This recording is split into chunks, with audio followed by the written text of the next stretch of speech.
Good evening, and welcome back to another ambling installment of boring history for sleep. The only channel where grand empires fade softly into the background, gladiators yawn, and marble columns seem, somehow, just a bit tired themselves. Tonight, we'll be meandering through the bustling, crumbling, chaotic streets of ancient Rome, a place of unmatched splendor and occasional filth, where you, dear listener, would almost certainly not survive even a single day. Not for lack of trying, but simply because the Romans had rather firm opinions about class, manners, plumbing, and the proper number of fermented fish sauces to consume before noon.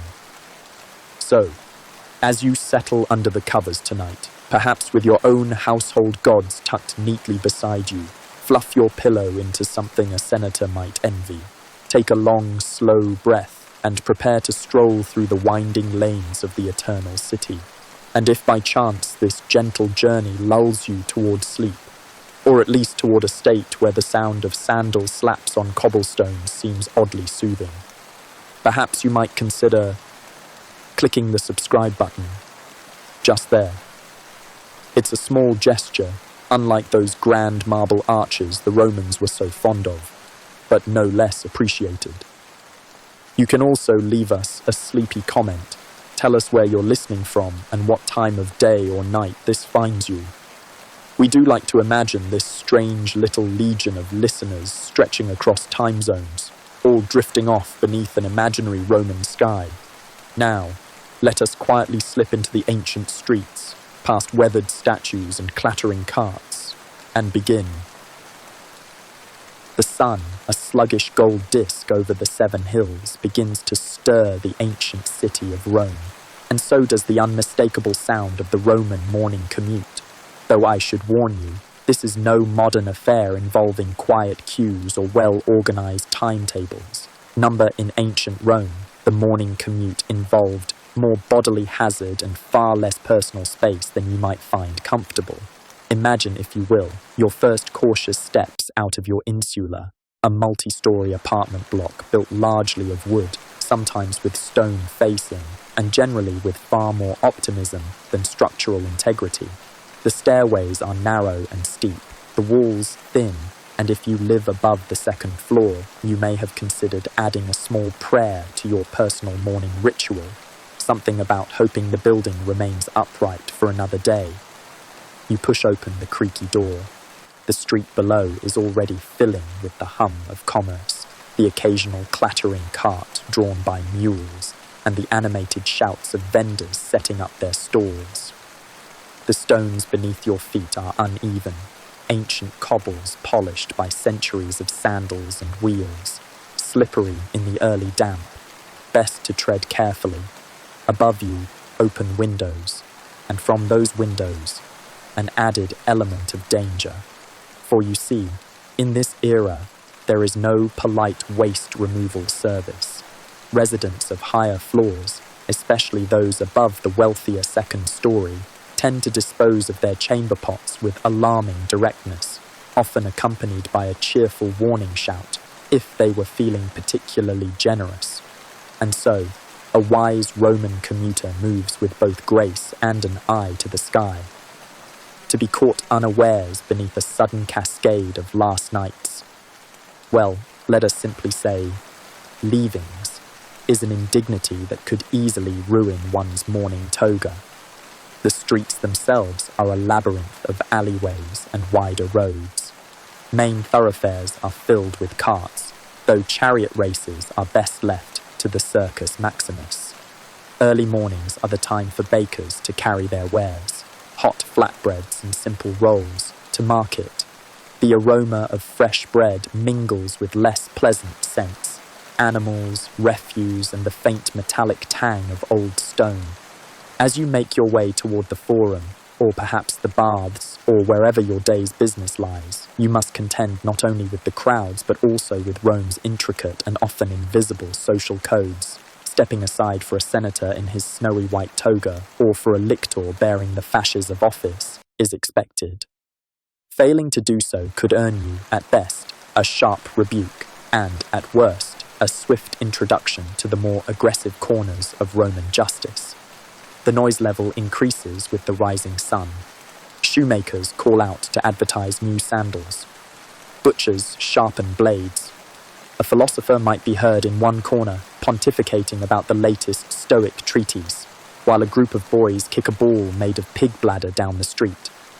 Noisy, messy, alive, a Rome of endless motion. And yet, beneath it all, a peculiar rhythm persists. The Roman day is structured by the ringing of bells and the shifting of shadows. From the first light, workers hurry to their stalls, clients to their patrons, and politicians to their heated debates. The city breathes, it sweats, it argues with itself. If, by this point, you find yourself longing for a warm bath, a quieter street, or simply a place to sit unspattered, well, there is good news. The public baths will soon be open. But before that, perhaps a bite of something.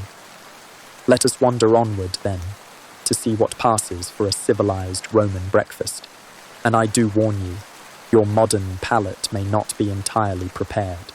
And so, having carefully sidestepped the more unfortunate contents of Rome's upper windows, dodged the wheels of overloaded carts, and survived the gauntlet of bustling humanity, you arrive, perhaps a little dishevelled, at the prospect of breakfast, or, more accurately, what the Romans considered to be breakfast.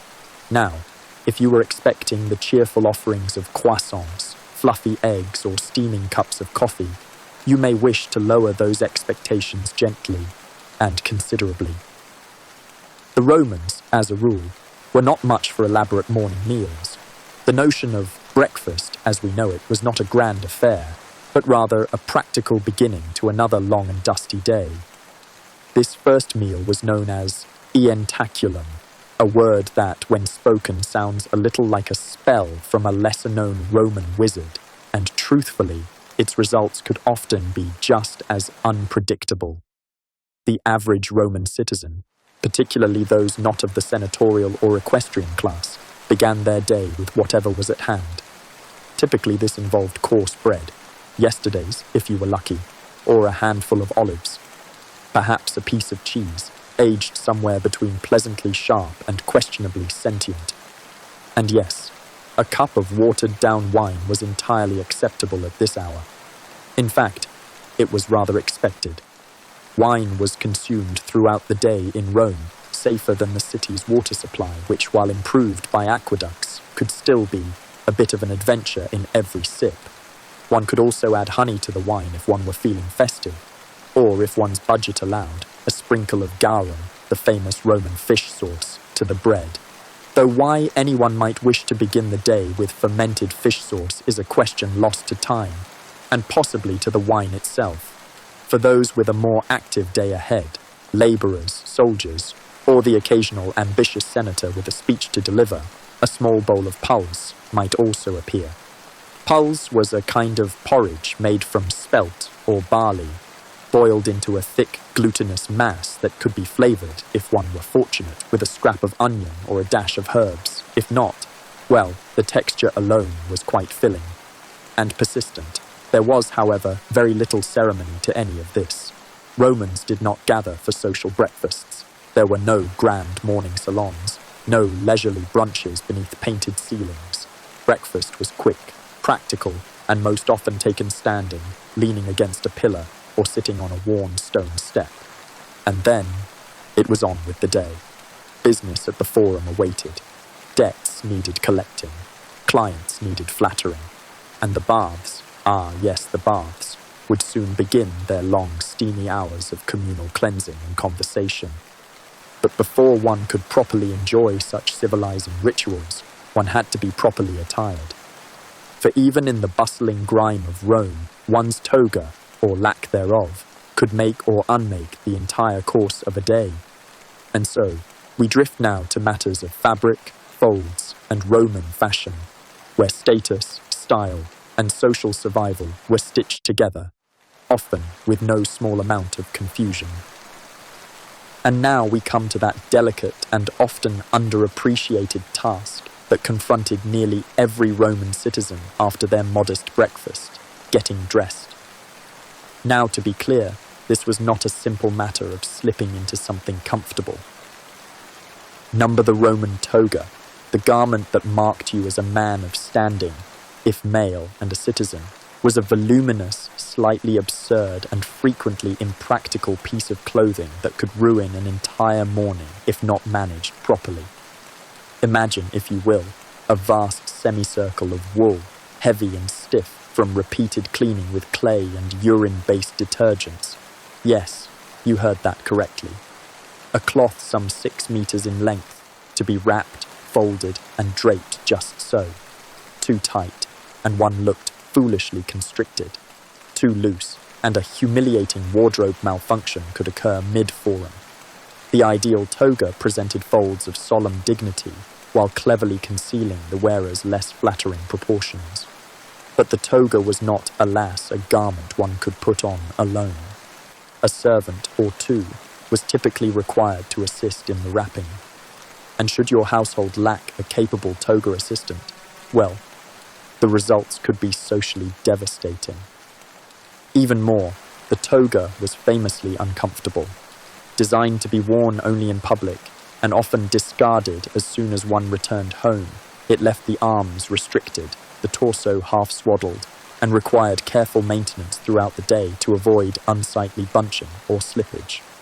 More than one poor soul was caught mid-speech, adjusting a rogue fold while trying to sound authoritative. And if you happened to belong to a different station, well, matters became only slightly simpler. Freedmen wore tunics, simple, knee-length garments often belted at the waist, practical, breathable, and a small mercy in the Mediterranean heat. Women's attire, too, came with its own complications. The stola, a long, pleated dress, could be layered over a tunic and fastened with fibulae, decorative pins whose loss could lead to rather awkward moments. A palla, or shawl, was also required for stepping outside, a necessity that had to be draped artfully lest one appear too casual, too bold, or simply too sloppy. Fashionable Roman matrons spent hours perfecting this look, and those of lesser means.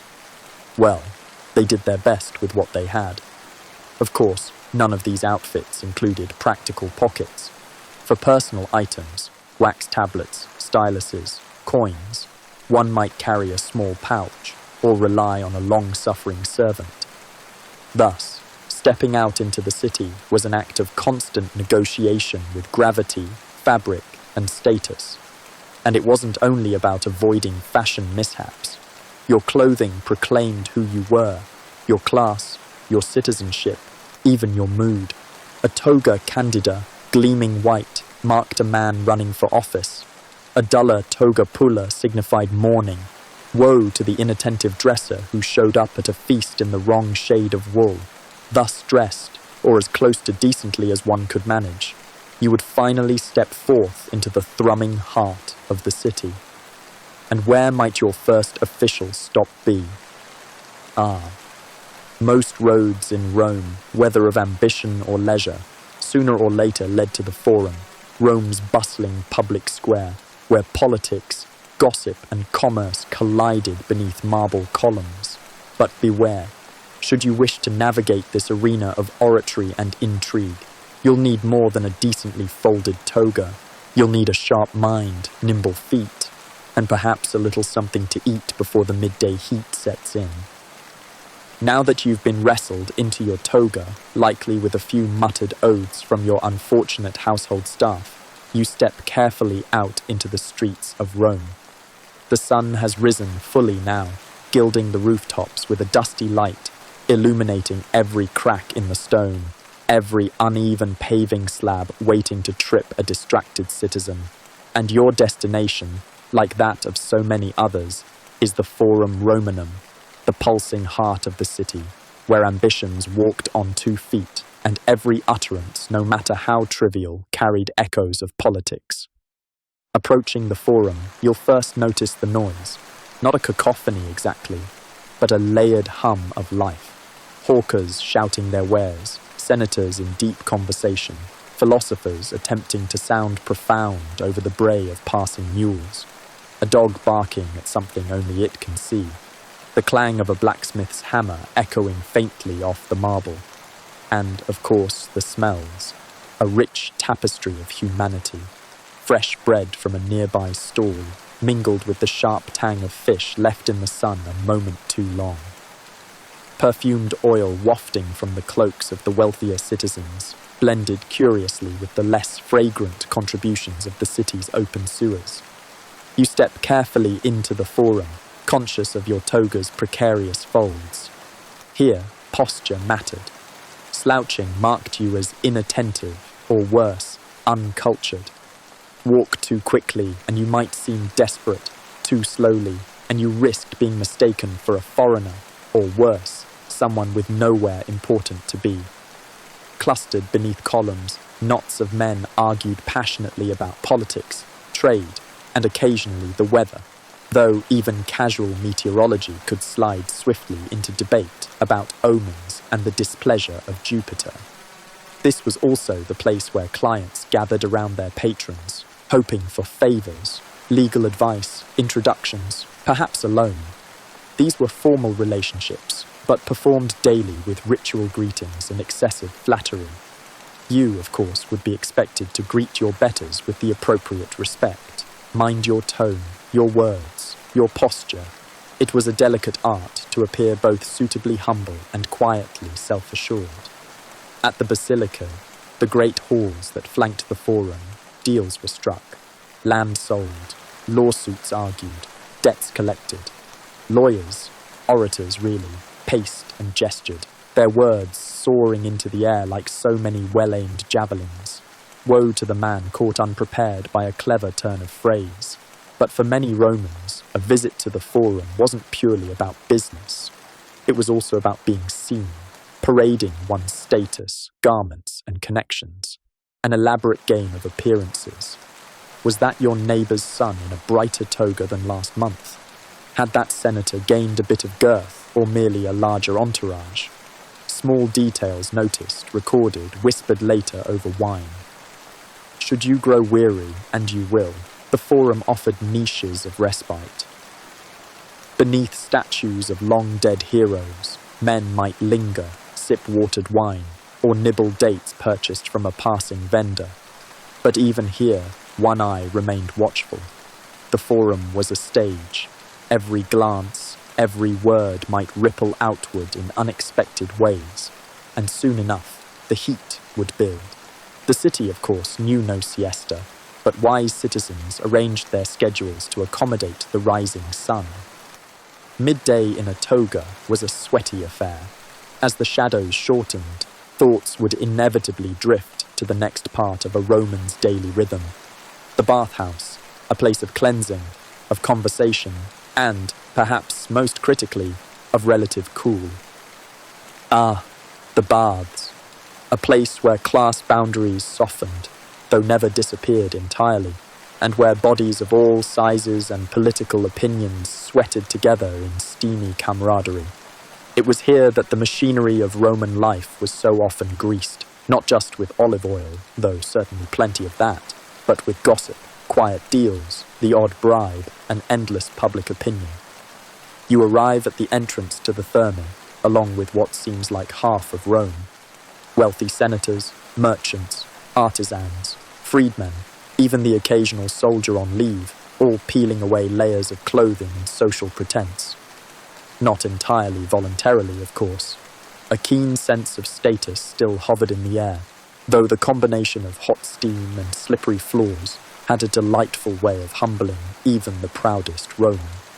First, you'd visit the apoditerium, the changing room, a cavernous space filled with benches, niches, and the occasional surly attendant whose job was to guard your clothing, or sometimes to pretend to guard it while pocketing small valuables.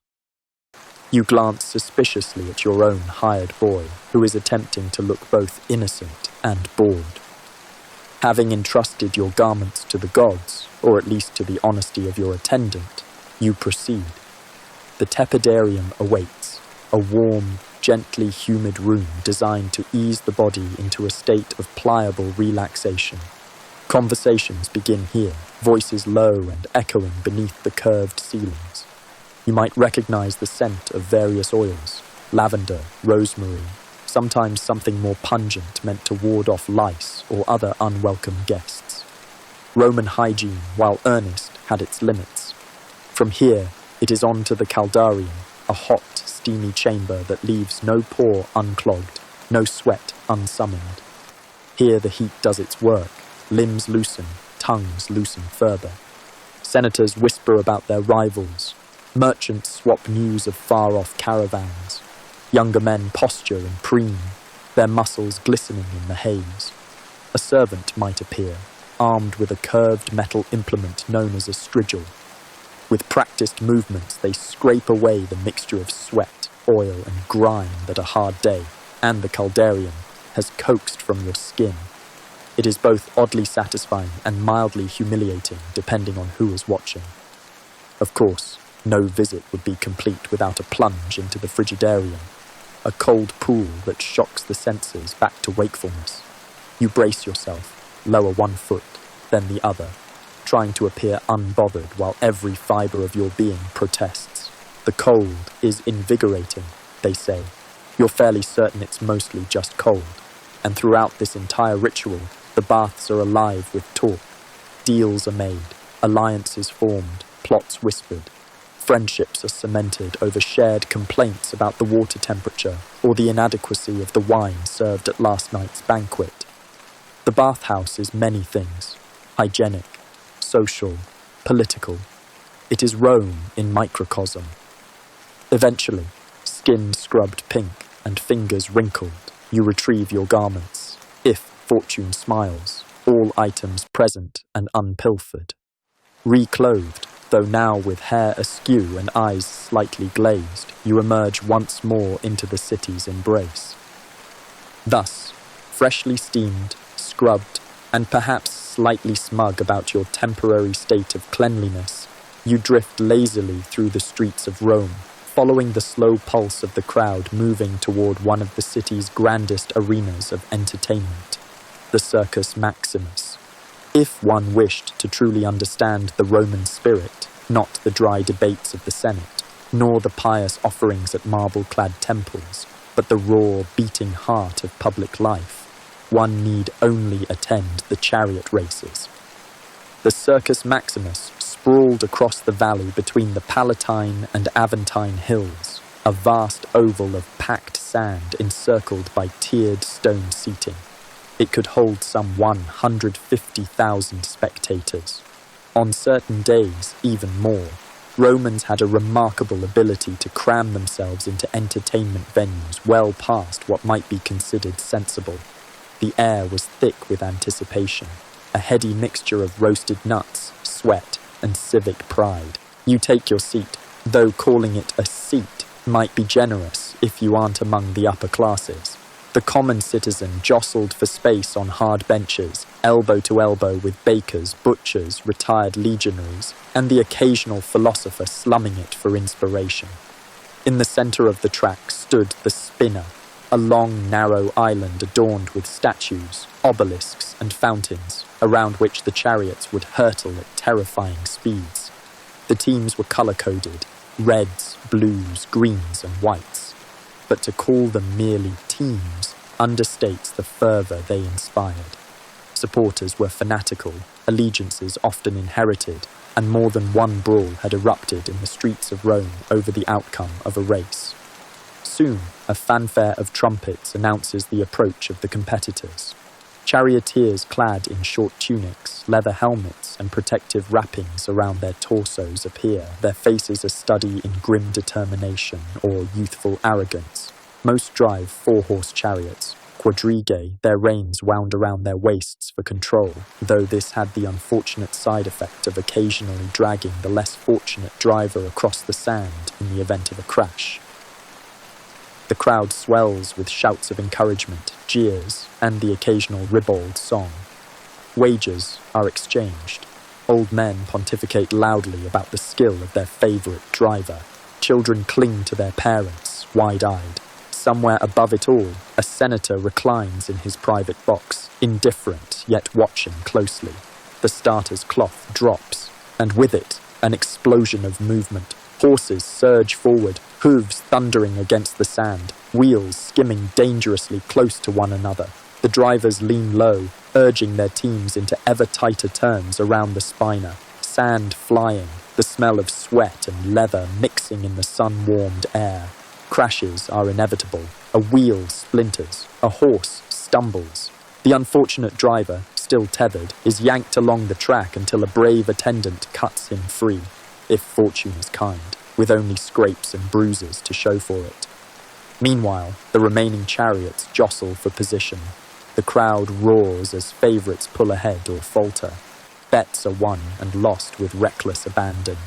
The noise reaches a fever pitch as the final lap begins. Hands are waved, voices strained raw, and coins are clutched with white-knuckled hope. And then, victory. One team crosses the line first, the driver raising a fist in triumph or sagging in exhausted relief. Laurel crowns are awarded. The winning horses prance, nostrils flaring. The losers, well, there is always the next race. For you, having survived this sensory onslaught, there remains only the slow shuffle out of the stands. Voices hoarse, spirits high or low depending on your betting fortunes, you rejoin the tide of humanity flowing through the streets of Rome. And where might one wander next in this city of endless appetite? Why? Toward the bustling Macellum, of course, the marketplace, where every delicacy from across the empire awaits, and where buying a fish might lead to overhearing scandalous gossip, a marriage proposal, or a philosophical debate about the best sauce for garum. And so, having witnessed the dusty triumphs and losses at the circus, you allow your feet and the gentle gravitational pull of the crowd to carry you toward one of Rome's liveliest locales, the Macellum, the grand marketplace. It is a space of layered sense and constant motion, where marble colonnades give way to wooden stalls, where voices echo off stone and cloth canopies flutter in the shifting breeze. No two visits are ever the same, for the goods on offer depend on season, supply, the whims of distant provinces, and the occasional bribery of port officials. As you step into the shaded arches of the market, you are greeted first by an unmistakable aroma, half enticing, half alarming. Fresh fish from Ostia's bustling harbours lie glistening on beds of seaweed, their eyes bright if you're lucky, and their scent somewhat less so. The fishmongers call out their wares with boisterous pride, hands moving faster than the eye as they gut, scale, and parcel. Not far away, the fruit sellers display pyramids of ripened figs, dates, pomegranates split open to reveal glistening seeds. Honey cakes stacked high tempt passers-by, while vendors with trays of roasted chickpeas and candied nuts drift through the crowd, offering quick indulgences to distracted shoppers. Olive oil merchants, their amphorae lined in neat rows, engage in a subtle dance of persuasion and posturing, their reputations built on the clarity and aroma of their wares.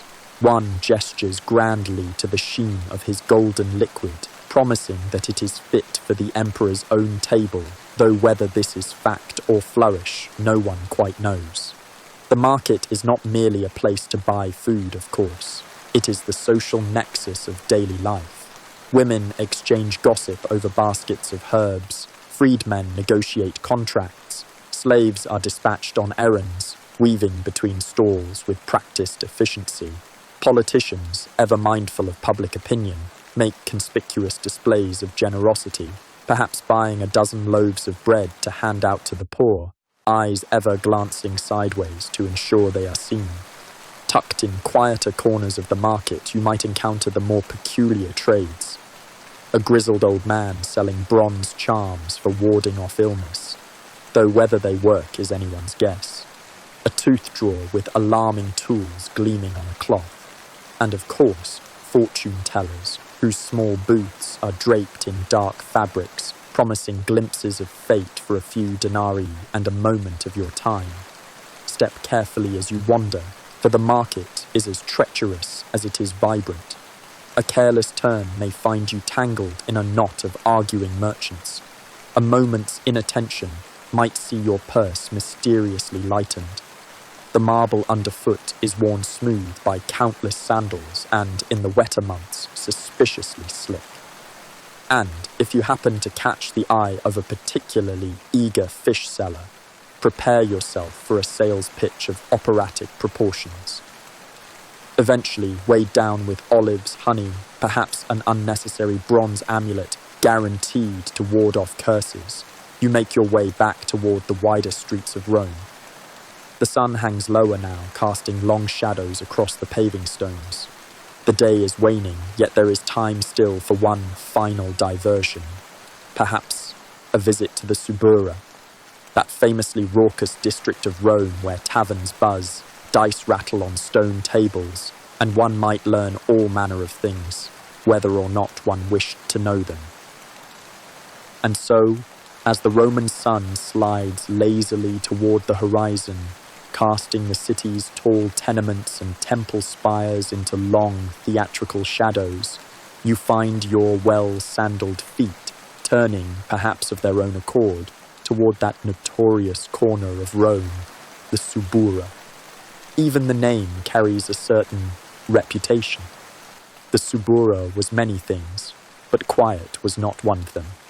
Densely packed with tall insulae, apartment blocks of varying stability and alarming lean, it was home to craftsmen, merchants, labourers, and every form of nighthawk and entrepreneur one could imagine. It is, in many ways, the nervous system of the city. The respectable senators might strut upon the forum's marble, but it is here that the true lifeblood of Rome courses and murmurs. Narrow lanes twist between leaning buildings. Laundry flaps defiantly from windows. The aroma of roasted meats competes with wafts of far less pleasant origin. Tread with care. The cobbles are worn and irregular, and the streets not always dry. Above, precarious wooden balconies lean over your head, as if they might sigh and collapse with the weight of too many family dinners and far too many clay amphorae. The taverns are already humming.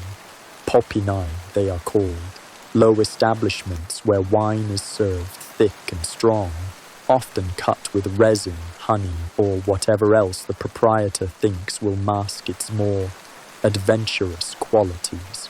No doubt you will overhear tales of wagers lost, of ships wrecked on distant coasts, of ambitious gladiators seeking patrons, of minor scandals involving the household staff of someone who should really know better. Street performers add to the cacophony. Jugglers, singers of varying talent, perhaps a trained monkey or two.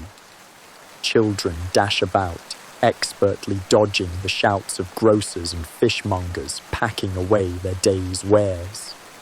If you're fortunate or unfortunate, you may also witness a heated debate between two philosophers, their arguments growing ever louder and more ridiculous as the amphorae of wine steadily empty. And should you tire of the cheerful squalor of the street, there are the bathhouses, cheaper than those of the wealthy districts, but still boasting hot pools, cool pools, steam rooms thick with chatter and the occasional cloud of political intrigue. But one must be wary in the Subura after dark. The city watch may or may not patrol here, and certain alleyways are best left to the rats and the shadows. Keep a firm hand on your coin pouch and an ear out for the subtle shift in tone that signals when revelry edges too close to trouble. Perhaps, after an hour or two of observing the nightly theatre, whether from a tavern bench, a bathhouse corner, or a relatively safe step beneath a flickering oil lamp, you will begin to feel the pull of weariness. Your sandals have carried you across the rhythms of Roman life, from grinding labour to grand entertainment, from the marketplace's bustle to the Subura's nocturnal murmur. And now, even Rome must sleep. Well, some of it. The Suburra will buzz until dawn, and certain deals, best left unspoken, will unfold as the stars wheel silently above. But for you, weary traveller, a quieter corner awaits. Perhaps a modest room at an inn, its straw mattress uneven but sufficient, a heavy wooden door to latch, a single oil lamp guttering as you ease into sleep. Let the distant sounds of Roman life, faint singing, clinking cups, the occasional emphatic dispute, fade into a gentle hum. You have somehow survived a day in ancient Rome. Whether you would care to try again tomorrow is, of course, another matter entirely. And if, by chance, you should stir in the early hours, perhaps as the first thin rays of sun filter through the wooden shutters of your modest rented chamber, you may hear Rome itself groaning softly into consciousness. For a city of such ambition, such relentless self-congratulation, Rome is surprisingly slow to start the day after a night spent in the arms of wine, dice, and unwise political wagers. The streets outside will still be damp with the night's accumulated mysteries. The tavern keepers will be nursing their own mild regrets as they sweep the flagstones and set out yesterday's bread. In the Forum, that grand theatre of Republic and Empire, senators arrive with cloaks drawn tight, sandals scuffing slightly more than usual. The marble gleams cold and indifferent in the morning light, its polished faces betraying nothing of the speeches and scandals they have witnessed. Statues of grim-faced ancestors look down upon the mortal shuffle with their usual stony disapproval, though even they might secretly concede that last night's vintage had been unusually potent. Market stalls creak open once again, fishmongers returning with fresh or freshish catches. The bread ovens of Trastevere send up their fragrant smoke, a welcome herald of breakfast, assuming, of course, that one's appetite has survived the revels of the Suburra. Bathhouses stir to life as well. For many Romans, a good hot soak offers the only path back to a respectable human condition. The tepidarium fills slowly, the steam rising in lazy spirals as conversations resume in quieter tones, befitting the early hour. There are nods of recognition, perhaps a knowing glance exchanged between senators who had, purely by coincidence, been observed leaving the same tavern mere hours before. Even the city's ever-ambitious builders and artisans begin their labours once more, though their hammers strike with a rhythm just slightly more hesitant than usual. Somewhere, a poet is already composing verses to commemorate, or at least excuse, the prior night's misadventures.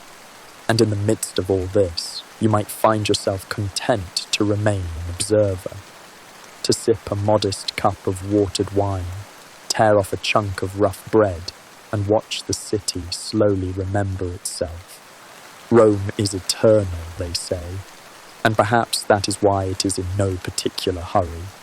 It will rise again today and tomorrow, and long after you have folded away your borrowed tunic and returned to the comfort of your own familiar bed in another age entirely. For now, let the day unfold softly, like a scroll unrolling beneath gentle hands. And if your eyelids grow heavy once more, well, who could blame you? Even the Forum seems to be napping a little. And should you, by some inexplicable burst of energy, choose to explore Rome further rather than surrender to the siren call of a nap, you would soon encounter yet another peculiar aspect of Roman life: public entertainment. A term which, in this particular city, encompassed far more than the occasional wandering bard or an afternoon spent in gentle song. No, Romans required spectacle, scale, and preferably some element of danger. Let us begin with the circus. Not the sort with painted clowns and tame elephants, though some Romans would have surely found that preferable. The Circus Maximus looms vast and expectant, a chariot racing stadium capable of seating hundreds of thousands of citizens, all ready to cheer, jeer, and wager on the outcome of events that, more often than not, ended with broken wheels and broken bodies. To witness a chariot race here is to feel the very pulse of the empire. Horses thunder around the curved track, charioteers leaning perilously into the turns, their whips snapping the air as the crowds roar approval. And should a chariot overturn, well, that is part of the entertainment. Few would rush to aid a fallen driver, not when the victory of their chosen team might depend on it. Factions of supporters, reds, blues, greens, whites, fill the seats, hurling insults, coins, and on occasion, the odd cabbage, all in pursuit of momentary glory. If such excitement is not to your taste, perhaps a visit to the amphitheatre would suffice. The Colosseum stands as a testament to Rome's architectural ambition and its complex relationship with mortality. Here, gladiators, trained warriors, slaves, and prisoners alike face each other in contests designed to delight and distract the populace. Swords clash, shields splinter, and the crowd responds in kind, their cheers swelling like the tide as the spectacle unfolds. Between matches, one might witness exotic animal hunts, staged naval battles when the arena was flooded, or elaborate executions woven into mythological reenactments. A fine afternoon for the family, provided one does not mind the occasional decapitation interrupting the picnic. Of course, these entertainments serve a purpose beyond mere diversion. They remind citizens of Rome's might, its control over man and beast alike. They also provide a useful outlet for frustrations, a chance for the masses to release their pent-up energy in a collective spectacle of blood and bravado, preferably far away from the Senate House, where more delicate matters are debated. And if, after witnessing such fervour, you feel the need for a quieter pastime, there remain the libraries and lecture halls, the Stoic philosophers perched upon marble benches, offering wisdom to those inclined to listen. Though, between you and me, few in the crowd at the Colosseum are likely to pause for a discourse on virtue or temperance. Thus passes another chapter of Roman life, woven with triumphs and tragedies alike. And as the sun lowers once more behind the 7 hills, painting the skies with muted gold and crimson, you may well find yourself drifting back towards the quieter lanes, seeking perhaps a humbler corner in which to rest your weary head. And after such a day, dodging wagons, debating fish prices, surviving street food, and enduring whatever loud civic event happened to fill the forum, you might imagine your ancient Roman counterpart returning home for a bit of solitude and personal grooming. Of course, that would be entirely too modern. In Rome, bathing wasn't a quick rinse at the end of the day. It was a social affair, a ritual, and often an obligation. Because if you skipped it, people would notice and comment at length. So, off you would trudge, perhaps with a linen towel slung over one shoulder and a little pouch of coins in hand, to the nearest public bathhouse. And in Rome, nearest truly meant nearest, because at one point there were over 900 of them, scattered across the city like particularly damp, tiled temples to soap and steam. You would enter through tall columns, beneath grand stone arches, greeted by the echo of dripping water and voices bouncing off marble. An attendant would appear, ready to collect your clothes and, if you were fortunate, return them later without any additional holes. From there, your journey through the balcony would begin. The process followed a predictable route. You'd start in the frigidarium, the cold pool, which was meant to stimulate the senses. That is, wake you up with a chill you would feel in your teeth. After a few obligatory splashes and a quick glance at who else was present, you'd shuffle off to the tepidarium, a warm, steamy chamber where conversation began to flow along with the condensation on the walls. But the true core of the Roman bath experience was the caldarium, a chamber of thick, heady heat where your pores opened and all sense of time began to slip away. You would sweat profusely, naturally. Then an attendant would approach with a strigil, a curved bronze scraper, and begin methodically removing the oil and dirt from your body, rather firmly. At this point, conversation would meander, deals might be struck, marriages arranged, political alliances negotiated, all while you and a senator awkwardly shared a wooden bench in a room that smelled faintly of lavender, olive oil, and a great many other things. Of course, there was always the unspoken contest of endurance. Who could remain in the caldarium the longest without fainting or declaring defeat? Veterans of the baths prided themselves on their stamina. Newcomers were often carried out by more experienced bathers with the air of practiced amusement.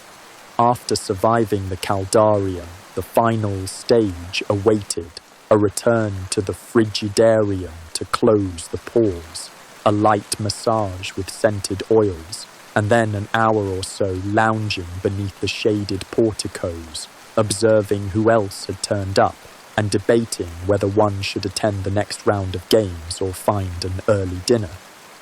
The entire ritual might take half a day, but to skip it was social folly. You would be marked as uncivilized, an outsider. After all, in Roman society, being well-oiled, faintly fragrant, and pleasingly pink-cheeked was the minimum requirement for respectability. And so, slipping your freshly scraped limbs back into your tunic, hair slightly damp, you would emerge into the cooling air of evening, the city humming around you, the aroma of bread wafting from distant bakeries, the chatter of markets beginning to settle, another small but essential part of Roman life completed. And as the last warmth of the bath lingers pleasantly across your freshly oiled skin, and the Roman sun sinks lazily behind the tiled roofs and scattered columns, you may think your work here is done, that you've earned the right to recline at home, sip watered wine, and drift into a soft, well-earned sleep. Ah, but no. For in ancient Rome, the evening hours were not for resting. They were for spectacle, for the people's entertainment of the bread and circuses variety was considered not merely an indulgence, but a political necessity. Keep the masses amused, and perhaps they won't notice the state of the aqueducts, the taxes, or the quality of the fish sauce.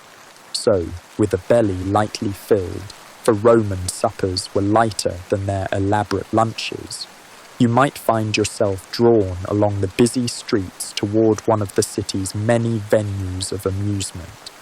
If you were fortunate or well-connected, you might gain entry to a theatre, a place of grand columns and elaborate masks, where tragedies and comedies alike were performed by actors whose reputation often exceeded their talent.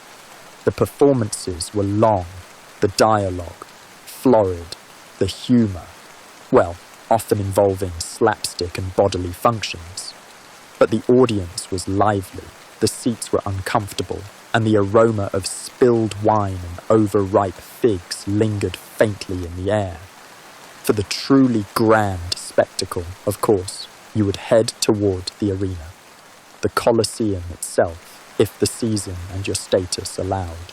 There, amidst the vast stone amphitheatre, beneath awnings flapping in the breeze, the crowds would roar in anticipation, not for drama, but for blood. Gladiatorial contests, animal hunts, mock sea battles. The evening's entertainment was not for the faint-hearted. Even if, mercifully, tonight's programme might be smaller, perhaps only a bear or two teased by nimble hunters with spears and shouts, or a set of gladiators with dulled blades sparring more for display than death. Of course, attending such events required endurance. The noise, the press of the crowd, the ever-present waft of sweat and garum sauce, and the occasional flying object from an enthusiastic spectator. And should you find yourself wishing to leave early, you might glance sidelong at the stern faces of Roman matrons, who prided themselves on outlasting even the rowdiest of young men in their unwavering attention to the games. For to exit too soon would be to mark yourself soft, un-Roman, the sort of person who might skip a bath or fail to know the latest scandal involving the governor's wife. In other words, to be socially suspect. And so you would stay, watching, perhaps stifling a yawn, perhaps wondering how many more rounds remained before a discreet exit could be made without notice. But in the end, whether through sheer stamina or polite obligation, you would emerge once more into the night air, the torches flickering along the streets, casting long shadows across the paving stones, the buzz of voices slowly fading as the crowds dispersed toward their homes. A full day of Roman life completed, markets wandered, baths endured, spectacles attended.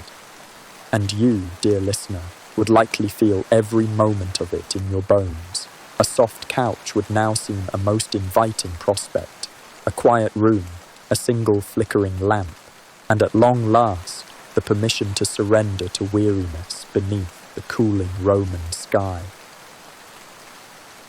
By this point in your long, weary Roman day, you've braved the markets, survived the bathhouse, nibbled your way through dubious street food, and witnessed the spectacle of the arena, all while wearing shoes with questionable arch support.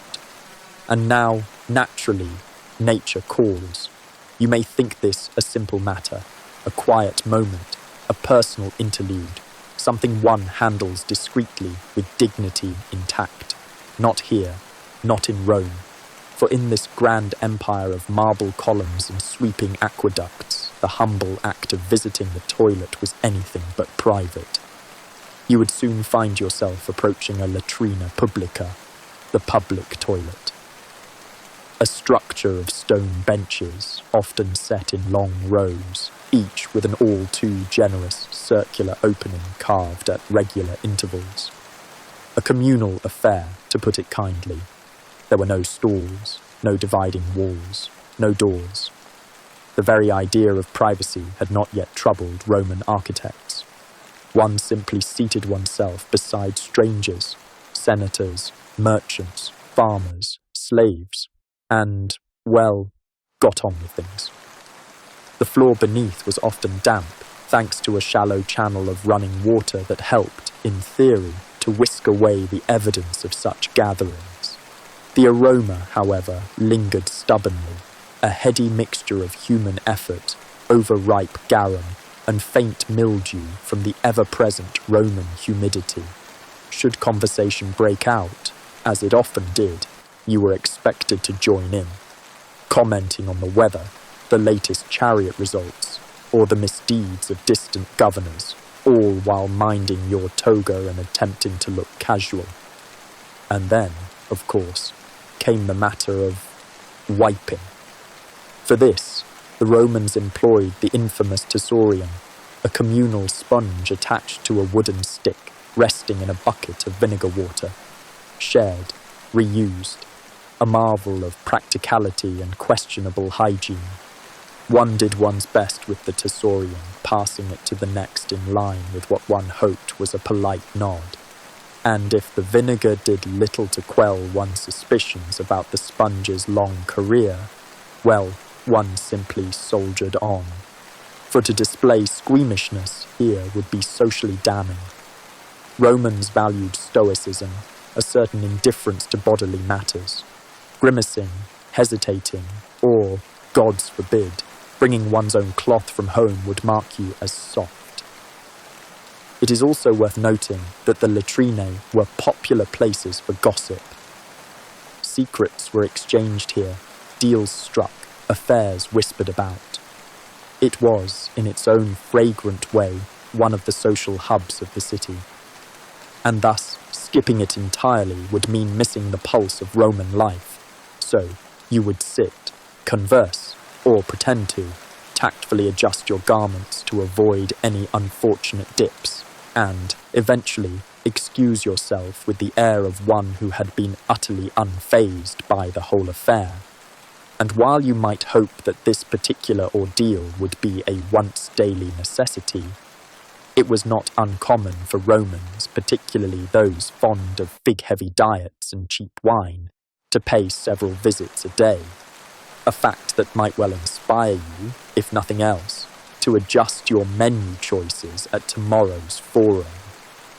And now, having survived the trials of the Roman latrine, and with any remaining dignity carefully reassembled, it is time to drift onward to the next, equally baffling challenge of Roman daily life. Twilight. Having navigated the fragrant uncertainties of the latrina publica, you might be tempted to think the worst of the day's challenges are behind you. But ancient Rome, with all its many delights, had a habit of delivering small miseries precisely where you least expected them. Take, for instance, your shoes. At first glance, Roman footwear might appear straightforward. The sandal, light, practical, suited to the Mediterranean sun, a picture of simplicity. But in practice, these were contraptions of straps, knots, and the eternal gamble of one's own comfort. You would have acquired your sandals from one of the city's many cobblers, some quite skilled, others more ambitious than talented. Prices varied wildly, and while a senator might parade about in finely tooled leather, the average citizen or soldier may do with a more economical pair, stitched hastily from whatever hide was at hand. These were not the soft, pliant sandals of modern beach holidays. They were stiff, often unforgiving, and, crucially, embedded with hobnails, small metal studs driven into the sole for traction on Rome's slippery stone streets. In theory, a wise innovation. In practice, they created a curious paradox. You could now walk without slipping.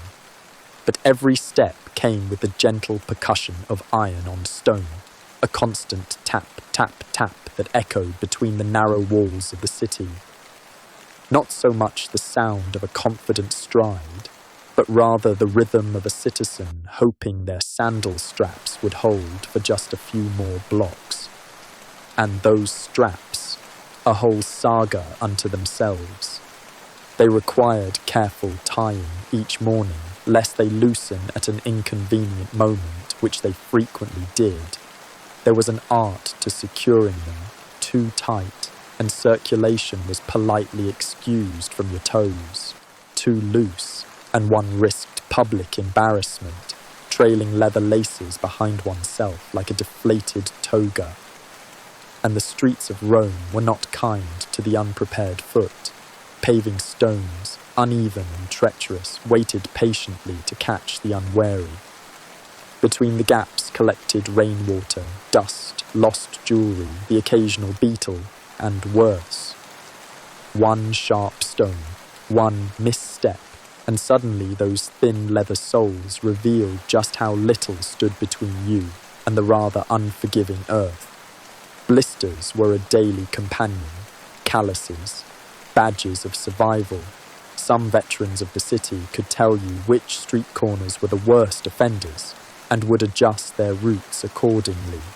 Now, consider that in certain public buildings, baths, temples, private homes, you would be expected to remove your sandals entirely. A prospect that left many a Roman citizen contemplating whether it was worth enduring another round of strap-tying, or simply remaining barefoot for the duration and risking both fashion and hygiene. Then there was the weather. Rome could be swelteringly hot or chillingly damp, often in the same day. Leather cracked in the sun or grew sluggish in the rain. And as for socks, the Romans, inventive as they were, had yet to properly embrace this particular innovation. A few might wrap their feet in cloth, but the result was often as awkward as it sounds. And so, as you tread the streets, sandals clicking, straps shifting, toes cautiously flexing, you begin to understand why many Romans ended the day with sore feet, a short temper, and a deep appreciation for a sturdy bench. Of course, tomorrow would bring another opportunity to adjust those laces, test your traction, and attempt, once more, to conquer the city in footwear that looked far more comfortable in marble reliefs than in reality. But for now, having limped bravely through the day's errands, you may ease your aching feet, stretch out on a reclining couch, and let weariness soften the sharp edges of Roman life. Your sandals barely unlaced, toes finally relieved, one might think the afternoon would be yours to squander in quiet leisure. But of course, no. Rome, in its boundless generosity of civic life, often offered you a different prospect. Public entertainment, specifically the arena, gladiatorial games, beast hunts, mock naval battles, spectacles designed to stir the Roman heart, distract from the day's politics, and demonstrate with theatrical flair the might of the empire. And crucially, admission was free, which meant naturally you were expected to attend. To skip such an event risked social whispers. Were you too aloof for common amusements, too delicate to witness the clash of iron and sinew? So you would dutifully prepare for a long day beneath the Roman sun, shuffling along with the crowd toward the amphitheatre. If you were fortunate and well-connected, a seat in the shade might await you, but for most, a perch high in the stone terraces, open to the sky, where the heat pooled and lingered. Savvy Romans brought supplies, water in clay flasks, small snacks, perhaps a cushion, for the arena's stone benches were as unkind as they were enduring. Those who forgot such comforts would spend hours shifting uncomfortably, their enthusiasm for mortal combat gradually worn down by numb thighs. The games themselves unfolded at a pace that could charitably be called leisurely. Mornings often began with lighter fare, displays of acrobatics, contests of strength, or mock skirmishes involving wooden weapons and much theatrical flailing. The audience would cheer politely, or not, depending on their mood. Beast hunts followed, elaborate productions in which exotic animals, imported at great expense, were released into the arena to face trained hunters, or, occasionally, one another.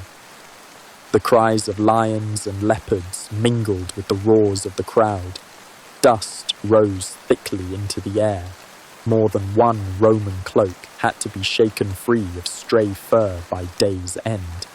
Then, after a pause for midday meals and discreet visits to public latrines, the main event, the gladiators.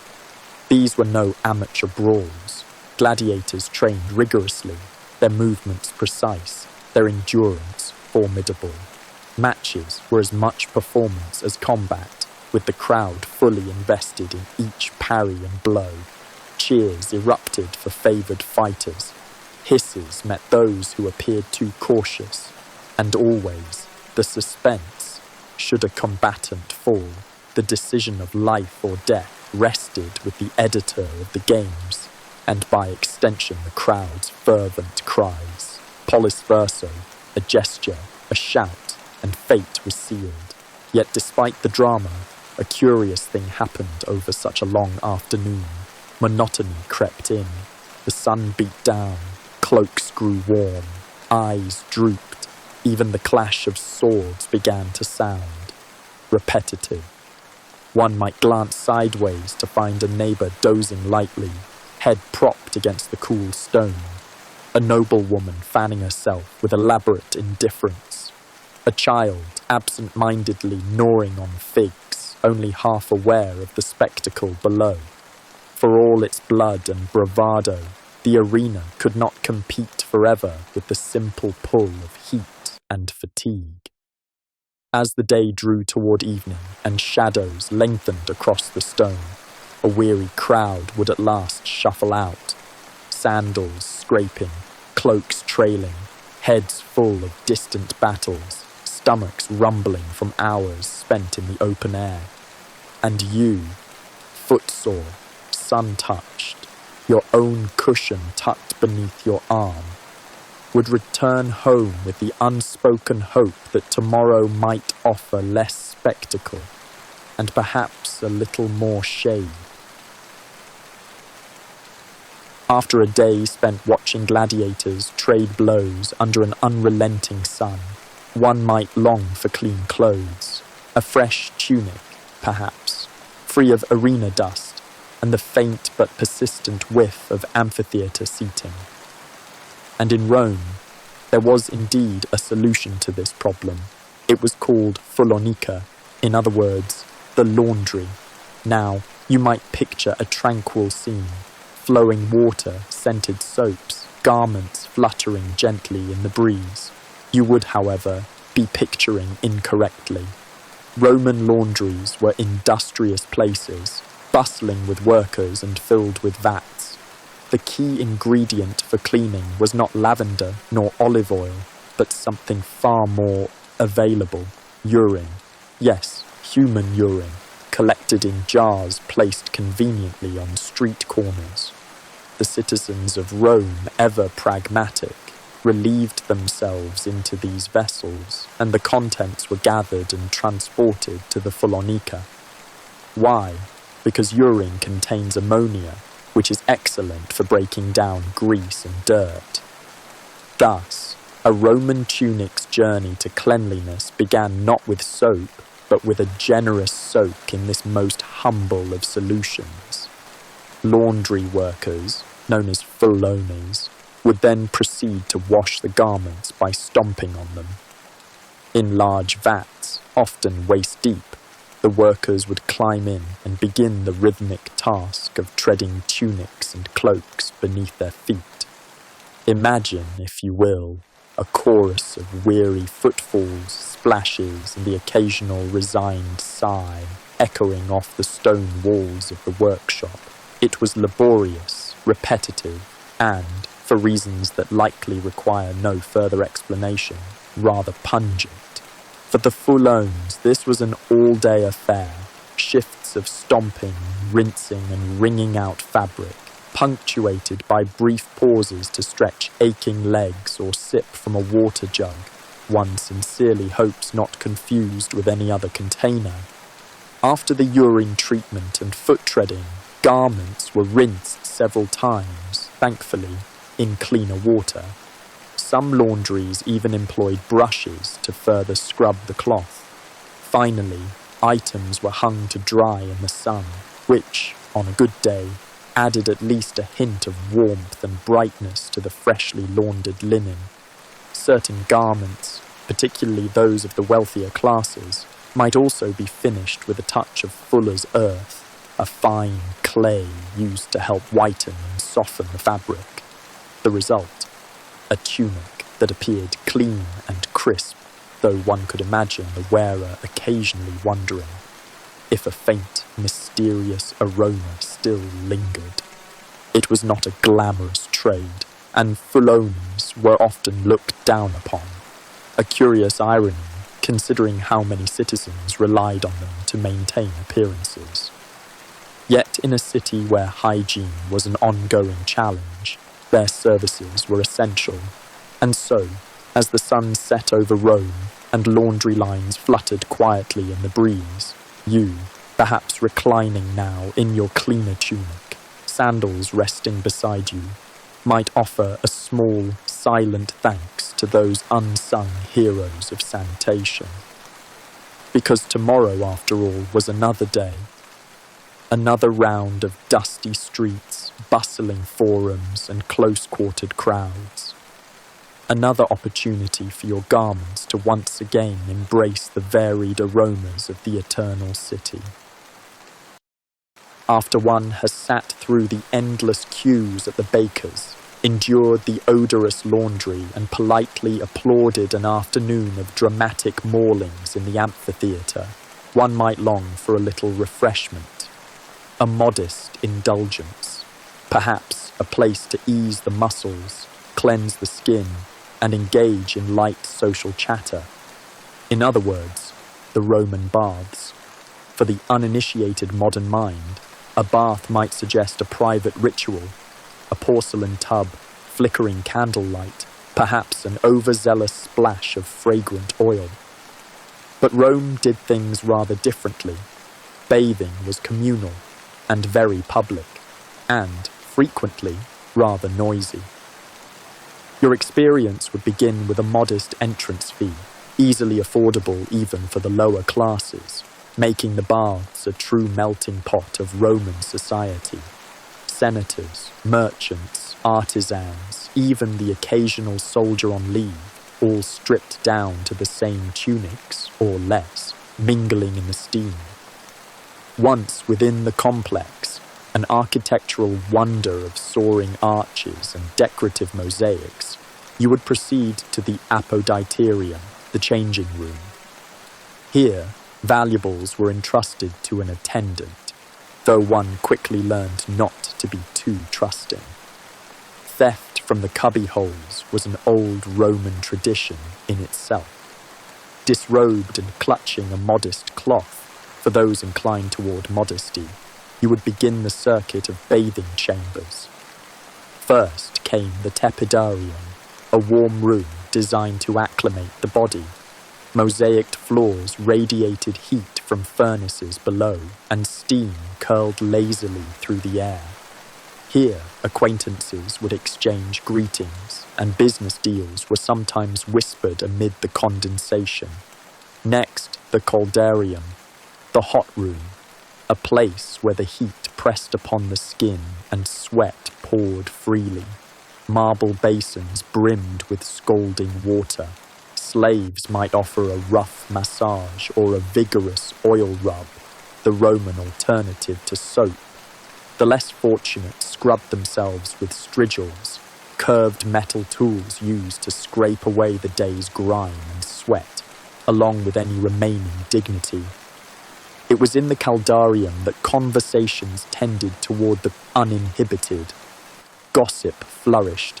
Who had lost a fortune at dice? Who had displeased the emperor?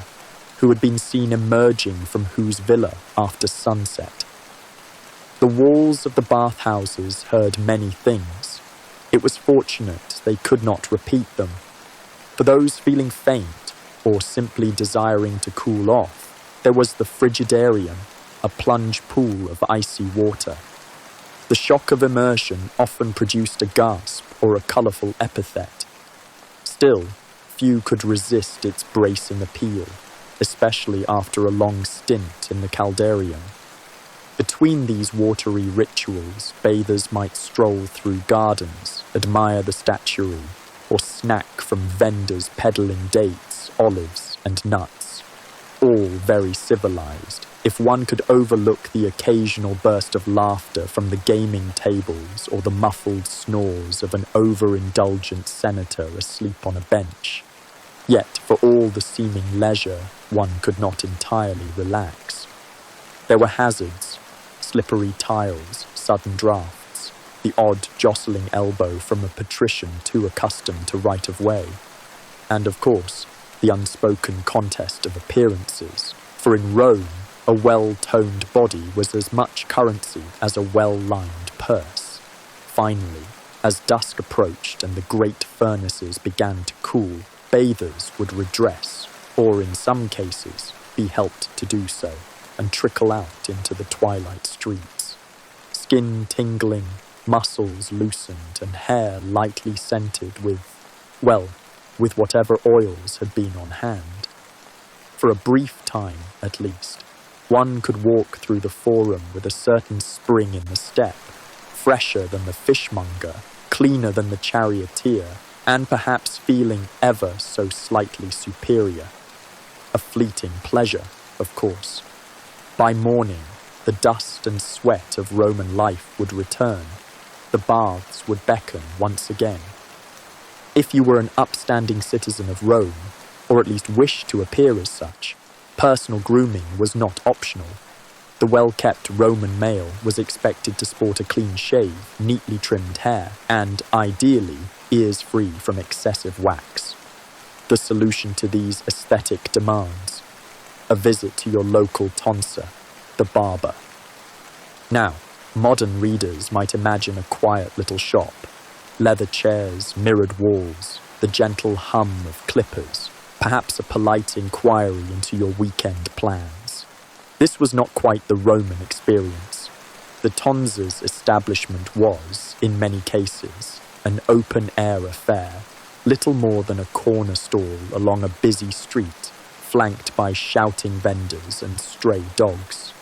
The barber's tools were simple: shears of varying sharpness, a razor of somewhat dubious precision, and a sponge for mopping up any unfortunate incidents. For in those days, a shave was no minor undertaking. Roman razors were sturdy but crude, more accustomed to hacking than gliding. The seasoned patron might brace himself as the blade scraped along the jawline, knowing that a bit of blood was, frankly, part of the process. A new customer, however, might pale visibly at the first tug of the shears or the ominous rasp of steel against stubble. Then there was the social dimension. A barber's stall was a hub of conversation, or more accurately, of loud, unfiltered gossip. Patrons leaned in eagerly, swapping tales of scandal and intrigue while awaiting their turn under the blade. Rumours of senators' mistresses, the emperor's latest edict, or the sordid affairs of the Gladiator barracks were all fair game. For those seeking discretion, well, there was always the option to grow a beard. A tonsor also served in a pinch as a minor medical practitioner. Nosebleeds, a quick plug of wool.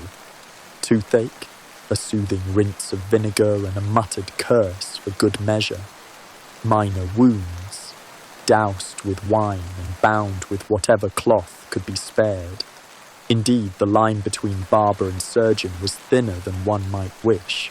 Some barbers even offered cupping and bloodletting services, supposedly to balance the humours, though in practice often leaving the client pale, woozy, and eager to sit down. Children naturally dreaded these visits.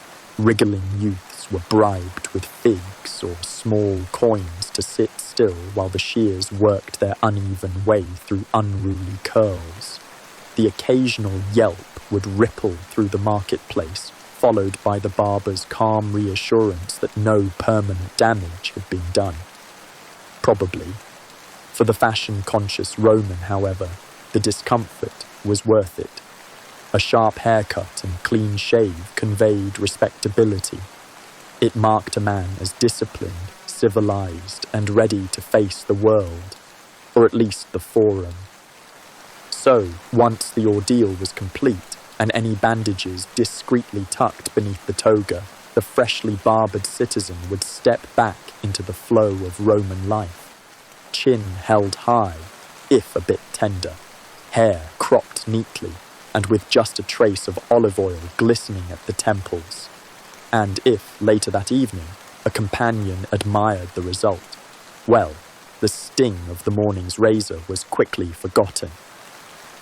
For now, though, as the hour grows late and the clamour of the streets gives way to the softer sounds of a Roman night, you may let your thoughts drift, perhaps to a quieter place, perhaps to a time when you might close your eyes without fear of a dull blade nicking your ear. In the teeming streets of ancient Rome, commerce did not wait politely behind a shop counter. No, it shouted at you, it sang at you, it wheedled, cajoled, and occasionally pelted passers-by with wares. And should you wish to earn a living while avoiding the rigours of military service or the dubious pleasures of sewer maintenance, one path was clear. Become a street vendor.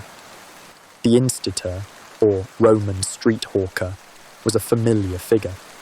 In fact, you couldn't escape him, nor his competitors, nor their children, nor the occasional helpful goat tied up nearby. These vendors were the lifeblood of Rome's chaotic marketplace, and also, quite unintentionally, a form of public entertainment. To become a vendor, one required 3 things: a loud voice, a measure of stubborn optimism, and a remarkable tolerance for rejection. Picture it, the morning sun climbing over the tiled roofs, the scent of fish, fresh and otherwise, wafting through the forum, a young vendor, arms laden with a basket of wares, figs, honey cakes, perhaps a dubious sausage or 2, staking out a corner. He clears his throat, preparing for the day's performance. Fresh dates, the finest in the city, guaranteed free of weevils today. Naturally, he is competing with a dozen others within shouting range.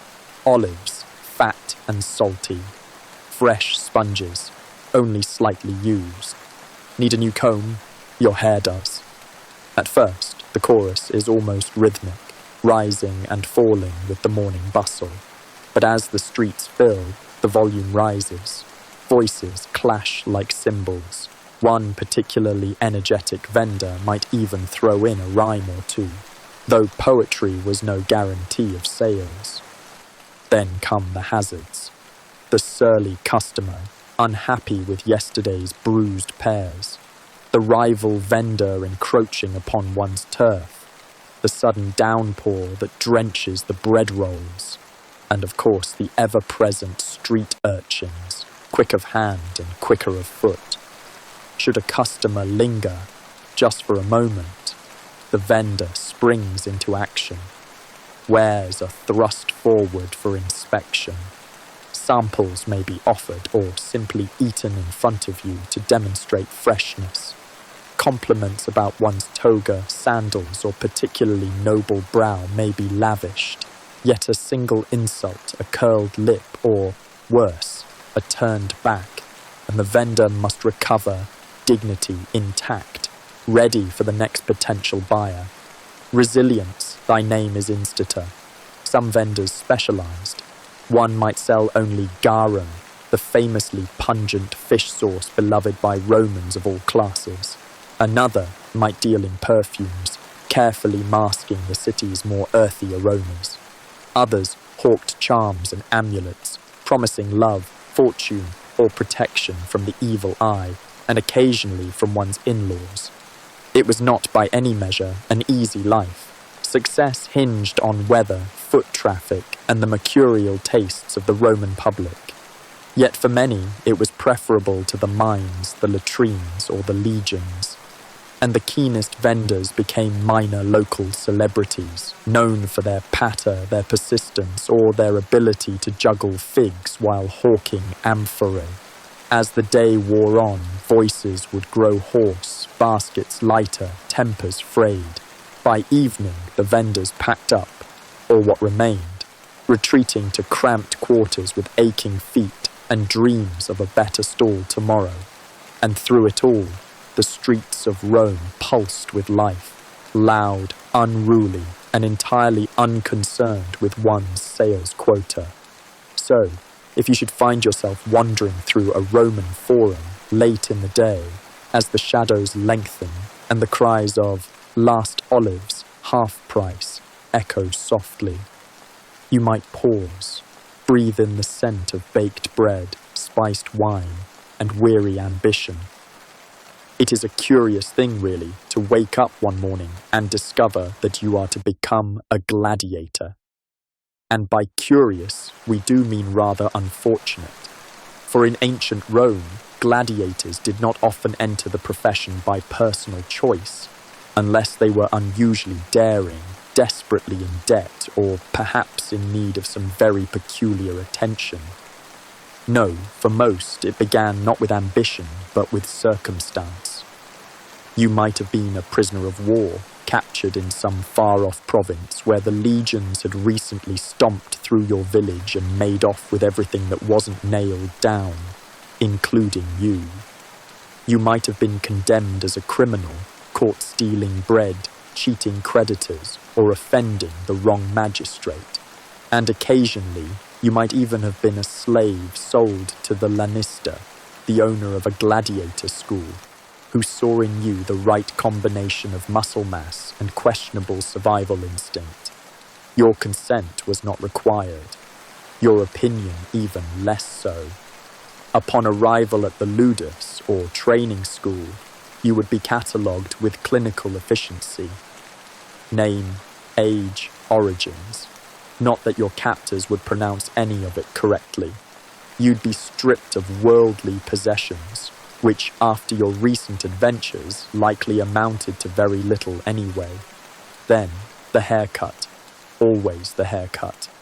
Gladiators did not arrive with flowing locks or rebellious beards. No, one began with a head sheared practically to the scalp, a sign that you were now property, freshly scrubbed and ready to be remade into something useful. If you were wondering about your future schedule, well, there wasn't one, at least not of your making. You would eat when told, sleep when allowed, and train until every joint ached and every rib begged for a reprieve. And what of your fellow recruits? A varied and colourful lot. Gauls with fierce blue tattoos, Greeks with battered pride, criminals from the Subura who thought they'd seen it all, until now. Each one wondering quietly which of you would still be breathing come the next festival. Of course there were the volunteers, the octorati, men who, through poverty, debt, or sheer madness, had chosen this life. They were tattooed at the neck with a mark of their new status, gladiator in training. They received food, a roof, and a chance, slim though it was, at glory. And what did Rome think of you? On the street, you were a curiosity. In the arena, you were entertainment, part sport, part spectacle, and entirely expendable. You might, in time, earn fame, admiration, and even a patron or two. But for now, you were simply new stock in a crowded barracks, waiting for the next command. As you lie there now, perhaps imagining the hard wooden cot beneath a thin blanket, the distant sound of chains, and the heavy smell of oil and sweat, consider how it must have felt the first night in the ludus.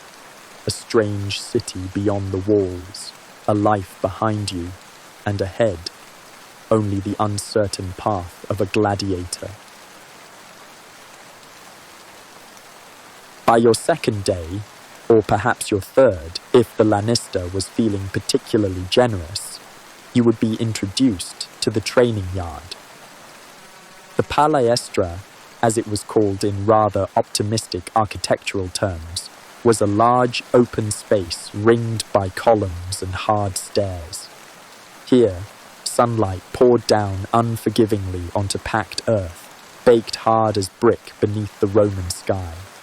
There was no shade. This was considered motivational. The first lesson, always the same, survival basics. And before one could even think of lifting a sword or thrusting a spear, there was footwork. Because to die in the arena with poor footwork, well, that was simply undignified. So you would spend hours shuffling across the sand, left foot, right foot, pivot, retreat, again and again and again, until your calves burned, your ankles quivered, and your mind longed for any distraction, even another lecture from the trainer, a retired gladiator himself, naturally, and missing 2 fingers and part of 1 ear. Next would come the wooden sword, not steel, not yet. You would be handed a rudes, a practice blade twice the weight of a real weapon. The logic was simple. If you could master the movements with such a burden, the real thing would feel almost merciful by comparison. Though merciful was not a word that featured heavily in your daily life. You would swing, you would parry, you would learn the precise angles of attack, diagonal cuts, horizontal sweeps, upward thrusts. Your instructor would demonstrate these moves with the air of someone who had seen far too many young men try and fail to grasp them before the next festival day. When not sparring, there was the palus, a sturdy wooden post sunk deep into the yard. Your task, to strike it, endlessly, with controlled force and proper form. It was, in short, a glorified stick, and yet many a new recruit found himself defeated by this humble opponent. The palus did not yield, did not tire, and certainly did not die. Beyond the techniques of combat, there were the lessons of endurance. Gladiators did not simply fight, they performed, and so one trained the body not merely to survive, but to endure in a manner pleasing to the crowd. The Roman people expected spectacle, sweat glistening beneath polished helmets, rippling muscles straining beneath leather straps, controlled fury executed with elegance. To this end, the diet was ruthlessly calculated, a porridge of barley and beans to bulk the body, sometimes with a sprinkling of dried fruit or vinegar, but never too much meat. A heavier frame meant more impressive blood when the blade struck home. Practical, in its way. By the end of each day, your body would throb with exhaustion. Blisters bloomed across your palms, bruises traced strange maps along your ribs. The scent of sweat, oil, and iron clung to your skin. Stubborn, unrepentant. Sleep came easily, when it came at all, and all this for a simple goal, to not die poorly. In the arena, hesitation was fatal, clumsiness unforgivable, but a well-timed parry, a graceful evasion, a precisely placed blow, these might buy you another day, another fight, and perhaps even, one day, your freedom. Once the day's drills had wrung every last drop of strength from your limbs, you would return, not to a cosy chamber, but to the ludus proper. It is worth noting that a gladiator's quarters were not what one might generously call personal space. Imagine, if you will, a long stone hall lined with narrow cells, each barely wide enough for a simple wooden bed, if one was fortunate. If not, there was a woven mat upon which to collapse, already infused with the unlovely aroma of the previous occupant. The walls were cold, often damp. The air was thick with the mingled scents of sweat, oil, and the faint metallic tang of old blood, difficult to scrub entirely from stone, no matter how diligent the attendants might be. Privacy, as a concept, was abandoned upon entry. You dressed before your fellow recruits, ate among them, slept beside them, and trained alongside them, day after grinding day. Chatter in the ludus was a curious blend, fragments of a dozen languages, curses in 5 dialects, the clank of metal bowls against the communal table. Friendships were rare, but not impossible. Camaraderie, of a kind, might form between men who understood the same looming fate, The shared knowledge that any one of them might soon be called to the sands, never to return. Meals were served twice daily, thick barley porridge, beans stewed into a paste, perhaps with a sliver of cheese if the cook was feeling uncharacteristically generous. It was not fine dining, but it sustained you, and that was its sole purpose. Evenings in the ludus passed in relative monotony. The clatter of sharpening stones against blade edges was a constant background noise, as was the occasional grunt of a man tending bruises or flexing stiff limbs. Trainers prowled the halls, barking corrections or ordering a weary fighter to run yet another set of footwork drills beneath torchlight. For entertainment, little. A game of knucklebones here, an off-key tune from a homesick Gaul there. Rumours, always. Whispered accounts of who might next be called to the arena, which noble had bet heavily on which fighter, or whether the emperor himself might attend the coming games. And at night, when the torches guttered low and conversation dwindled to murmurs, a different awareness crept in, the nearness of mortality.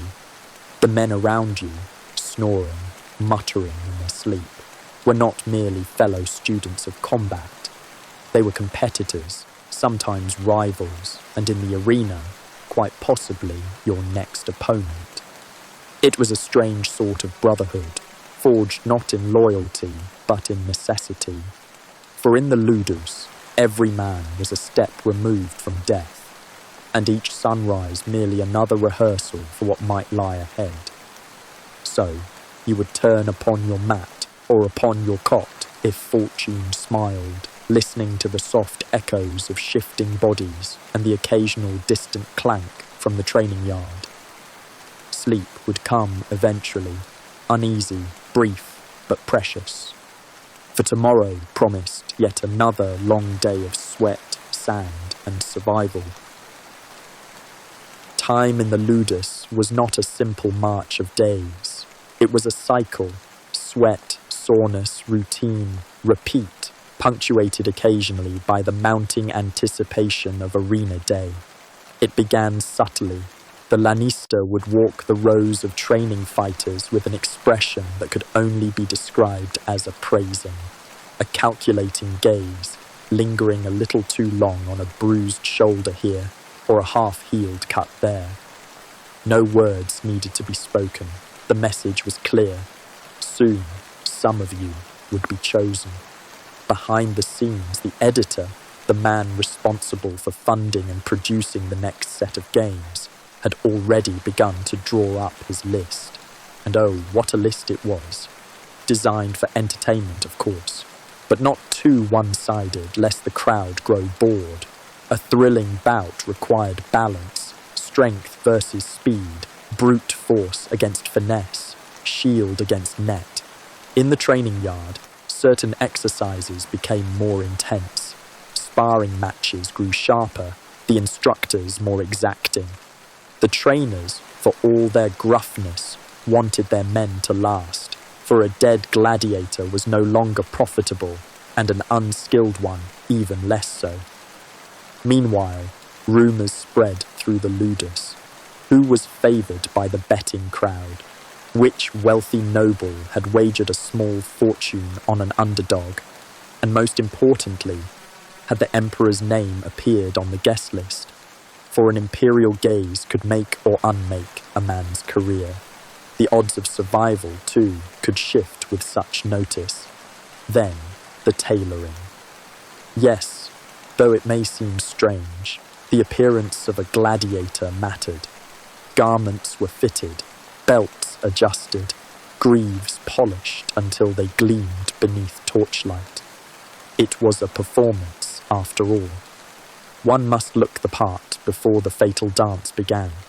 Perhaps the tailor himself would arrive, a wiry man with arms full of linen and leather, muttering about shoulder width and calf size, measuring men who stood stiffly beneath his gaze. Not that the measurements mattered for long. By this time, You might have lost weight from relentless training, or gained new bruises in inconvenient places. But still, the formality persisted. The crowd expected pageantry, and there was another, quieter ritual, the inspection of one's weapons. Some men sharpened their blades with obsessive care. Others whispered brief prayers to forgotten household gods or kissed lucky charms sewn into their wrappings. For all the bravado in the yard, no one was immune to the tension. Even seasoned veterans, men with a dozen arena appearances behind them, moved with a certain restless energy, as if caught between dread and anticipation. For while the arena day could bring glory, fame, perhaps even the emperor's favour, it could just as easily bring something else entirely. And so, as the day approached, one slept less soundly, and every scrape of the training blade, every shout from the instructors, seemed to echo a little louder than before. The sand beneath one's feet felt a touch heavier. Soon, very soon, the gates of the amphitheatre would swing open, and the audience would roar. When the gates opened, slowly, ponderously, with the kind of groan that suggested the hinges had seen as many years of blood as they had oil, you stepped into the light, and it was always brighter than you remembered. The sand wasn't just yellow or pale, it was dazzling, bleached by the Roman sun and, frankly, more than a little stained by the previous day's festivities. If you looked too long, you might start to see shapes in it, old streaks, smudges, footprints half swallowed by the arena's restless churn. Best not to look. Above, an ocean of faces leaned forward. Thousands upon thousands, senators in white togas, merchants in gaudy robes, rough-handed plebeians cheering as if their livelihoods depended on the outcome, which, in the case of those who'd placed bets, they very well might. And somewhere, in the most shaded and comfortable of boxes, the emperor, perhaps lazily fanning himself, barely watching. It wasn't personal, after all. You were not you, not Marcus, nor Lucius, nor any of the other names whispered back in the barracks. Here, you were a spectacle, an instrument of entertainment, and if you were very good, well, perhaps a legend in the making. If not, another crimson stain for the sand to quietly absorb. The announcer, a well-fed man with lungs of iron, would read the match list, drawing out names, origins, and any useful embellishments. A Gaulish giant, a nimble Thracian, the undefeated Mamilo. The crowd loved a story. They cared far less for accuracy than the signal, a simple gesture, sometimes a horn blast, and you moved. Combat in the arena wasn't some flailing chaos. Not usually. The best fighters, the ones who lived to see their second, third, or 10th match, fought deliberately. Watchful eyes, controlled footwork, because the opponent wasn't just the man across from you. It was also exhaustion, heat, and the shifting, treacherous sand underfoot. Each movement cost you breath. Every swing sapped strength. And if you overcommitted, lunged too far, you gave the crowd what it secretly desired most. A mistake, an opening, the turning of fate. Of course, the matchmaker's hand could be seen in every pairing. You might face a rival of equal skill, or, far more disconcerting, be thrown against some hulking brute meant to test your endurance or serve as a lesson for the betting public. A reminder that fortune was fickle. And all the while, above the clash of weapons, the crowd's voice swelled and ebbed. A living tide of noise, rising in delight at a well-placed blow, groaning at a narrow miss, howling with a kind of brutal glee when blood was drawn. You fought with everything you had, not only to survive, but to endure in the memory of that throng.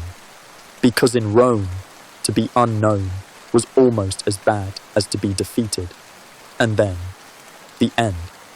It could come swiftly, a lucky strike, a stumble, a surrender, or it might drag on, a grueling test of will and stamina, each heartbeat thudding in your ears louder than the crowd itself. If you prevailed, if fortune and training and sheer stubbornness carried you through, you awaited the next moment, the gesture. Thumb turned upward, mercy. Thumb turned downward. Well, the arena's sand was thirsty. Of course, these gestures weren't always as simple as later stories claimed. Much depended on the editor of the games, on the mood of the crowd, on the emperor's whim. You might yet stagger from the arena, armor battered, limbs shaking, but alive. Leaving the arena was an entirely different experience from entering it. You stepped, or more often staggered, through those same towering wooden gates, now closing behind you with a hollow thud that echoed faintly in your ears. Gone was the glare of the sun, replaced by the cool, dim corridors that wound beneath the amphitheatre. The noise of the crowd faded, swallowed by stone and shadow.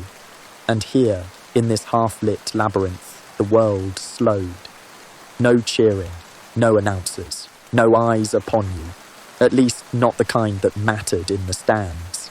Just fellow fighters, slaves, trainers, men with the tired, knowing glances of those who'd seen today's performance many times before. You might be leaning on the shoulder of a comrade, or supported by two handlers if the fight had left you too battered to walk unaided. Either way, you moved with that peculiar, exhausted shuffle familiar to all survivors of the arena, an odd combination of relief, disbelief, and, for some, growing dread about the next match, because there was always a next match. Back in the Ludus, a different rhythm took over. No roaring crowd here, just the clink of metal, the slap of cloth, the quiet murmurs of men too tired for proper conversation. First, the armour, each piece unfastened and set aside, sometimes with great care, other times with barely disguised impatience. The weight lifted from the shoulders, but the aches beneath remained. Then came the oil again, only now it was for cleaning wounds, not preparation. Trainers and healers moved between the benches, their hands brisk but skilled. Cuts were cleaned and bound, bruises rubbed with salves of questionable composition, bones checked for signs of fracture. Some injuries were minor, others, well, the grim shake of a physician's head could say more than any words. In the far corner, a few men would already be napping, sprawled on coarse blankets, exhaustion overwhelming even the dull ache of their injuries. Others, less fortunate, paced the stone floor in restless silence, replaying every moment of their bout, the swing that missed, the parry that came too late, and always, always, a bowl of watered wine waited, not for celebration, no one toasted in the ludus, but for simple necessity, liquid to replace what had been lost, to wet a throat raw from dust and exertion. If you had fought well, not merely survived, but given the crowd a spectacle, there might be a nod from your trainer, a murmured, "You'll fight again soon," which was praise of a sort, a promise, or perhaps a warning. If the match had gone poorly, well, no one said much.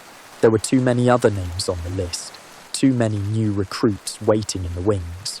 One man's fate changed little in the grand machinery of the games, and so the hours passed, slowly, heavily. Muscles stiffened, bruises darkened, thoughts wandered. Some men gambled with dice if they had the energy. Others slept or sat staring at nothing at all. You lived between fights. That was the truth of it. Days not measured by sunrise and sunset, but by the intervals between entering the arena and returning, if fortune allowed, to this quiet, oil-scented gloom beneath the sands. And above, the crowd drifted away, full of stories to tell their friends, wagers to collect, or debts to settle.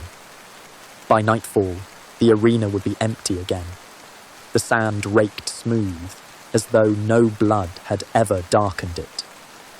Once the wounds began to close, or in many cases, once they simply stopped bleeding enough to cause inconvenience, the rhythm of daily life resumed. The ludus, after all, was not a place for leisure.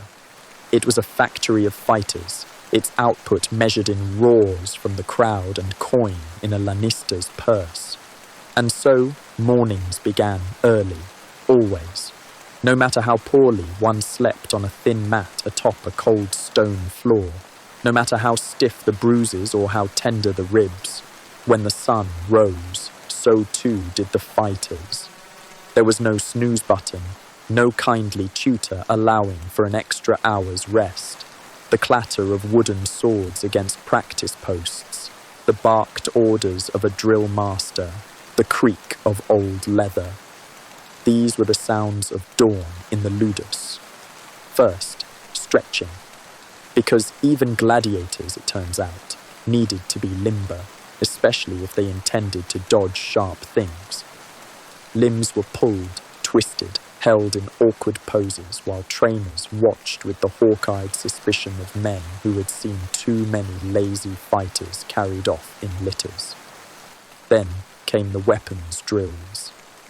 Hour upon hour, wooden swords heavier than the real thing, deliberately so, because a blade that felt unwieldy now would move like lightning when forged in steel, stabbing, swinging, blocking, repeating, again, again, again, until arms ached and sweat slicked every surface, until the motions became less conscious and more instinct, the sort of reflex that might, on the right day, save a life. Then footwork, circling, retreating, advancing across uneven ground, because the arena floor was never fair, sand shifting beneath the soles, occasional clumps or wet patches ready to betray the unwary. You learned to move through it all, to read the ground as carefully as an opponent's eyes, and of course, sparring, because drills alone did not prepare you for the chaotic tangle of a real fight. Pairs would be called forward, sometimes equals, sometimes deliberate mismatches designed to test composure. Wooden blades clacked, shields thudded, voices grunted with effort and the occasional colourful oath. Supervision was constant. Trainers paced among the fighters, quick to correct a weak stance or an ill-timed swing, and quicker still with a length of switch to ensure discipline. There were no shortcuts to survival. Meals, such as they were, punctuated the day's regimen. Barley gruel, coarse bread, sometimes beans. Meat was rare, wine even rarer. You ate for fuel, not pleasure. And then, back to it. Afternoon drills, conditioning, climbing ropes, lifting weights, endless repetition. Because endurance in the arena mattered as much as skill. An exhausted fighter was a dead fighter, and a dull show disappointed paying crowds. Evenings, though, evenings offered a different rhythm. The ludus quieted somewhat. Bruised and battered bodies gathered in small groups. Dice games, low conversation, rare laughter. Stories of old matches, of close calls and narrow victories. Rivals measured one another with sidelong glances. Friendships formed, of a sort, among those who knew that tomorrow's pairings could pit them against one another. There were moments, sometimes, when a gladiator could step out into the training yard beneath the stars. To stretch sore limbs, breathe the cool night air, gaze up at a sky that offered no judgment. But always, beneath it all, the unspoken truth remained. Every practice swing, every cautious meal, every quiet breath was taken beneath the shadow of an uncertain tomorrow, because in the ludus, every day was a rehearsal for the day that might well be your last. When the day's final drills ended, when weapons were racked and bruises rubbed with oil or wrapped with strips of linen, when the last flicker of torchlight dimmed in the long stone corridors of the ludus, the hours between dusk and dawn belonged, in theory, to rest. But sleep, for many, came only in fits. The training hall might settle into uneasy quiet, but within each man's mind stirred thoughts not easily stilled by exhaustion alone.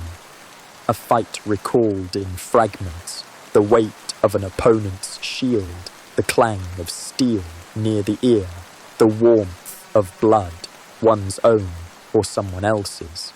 And then the more dangerous thoughts crept in, the roll of names for the next games, which arenas were hiring, whispers from guards about a coming festival in the city, which meant greater crowds, which meant more matches, which meant fewer men returning. For some, these hours were spent in silence. A rough woolen blanket pulled high against the chill, eyes closed, willing dreams to come, and when they did, too often stained with sand and shadow. Others sought distraction. Dice rattled quietly in corners. Small wagers were laid with bits of bread or dented coins. Stories passed between comrades, tall tales of undefeated champions, of lucky escapes, of Lannistas bribed to arrange easy matchups. Truth and fantasy blurred at this hour, and perhaps that was the point. Occasionally, a man would slip away to a shrine tucked in a shadowed alcove, to whisper a prayer, to Mars, to Fortuna, to any god who might, for once, be listening. The offerings were humble: a scrap of cloth, a broken ring, a smear of oil on cold stone. But even the fiercest fighters clung to hope, for in the arena, skill was only part of survival. The beds themselves were simple affairs, wooden frames if you were lucky, more often pallets of hay or straw, though let's not dwell on what else might be sharing that bedding with you. The air of the dormitory was thick with the scent of sweat, oil, leather, and the faint metallic tang of old blood. Sleep might come, or not. For even in dreams, the roar of the crowd could echo. The blinding sun on sand, the rattle of armor, the sting of a missed parry. These memories were insistent companions, and always, beneath every breath, the awareness lingered. The list of fighters for the next day was not yet posted. In the morning, a name might appear, yours or not, and that was both a blessing and a curse. To fight was to risk death. To be passed over was to remain in this strange limbo, alive, but waiting. And in this place, waiting could wear a man down even faster than combat. So, the night passed slowly. Some drifted into uneasy slumber. Others stared at the rafters, counting the breaths until dawn. The guards paced softly in the outer corridors, the flicker of their torches casting long, uncertain shadows across the worn stone walls. It usually happened before the sun had cleared the highest walls, a small, deliberate ritual that unfolded with more tension than any sword fight. A thin, leather-bound roll of parchment, ink still damp in places, carried into the courtyard by one of the Lannista's trusted aides. Not a man given to chat or ceremony. He would approach the posting board in deliberate steps under the gaze of tired eyes from every corner of the ludus. Some fighters would pretend disinterest, stretching near the practice posts, examining a shield buckle, meticulously binding wrist wrappings, but their glances would flick toward the parchment all the same. Others stood openly nearby, arms folded, waiting, because the names on that list were the closest thing to fate written in ink. When the aide tacked the list in place with a short, sharp tap of iron nails, it was as though the entire ludus drew one long breath, held it, and then the slow approach began. No one pushed, no one shouted. There was no need. Everyone knew who had been waiting longest, whose turn was due, who had already fought twice this month, and who had managed, by luck or injury, to avoid the sand for weeks.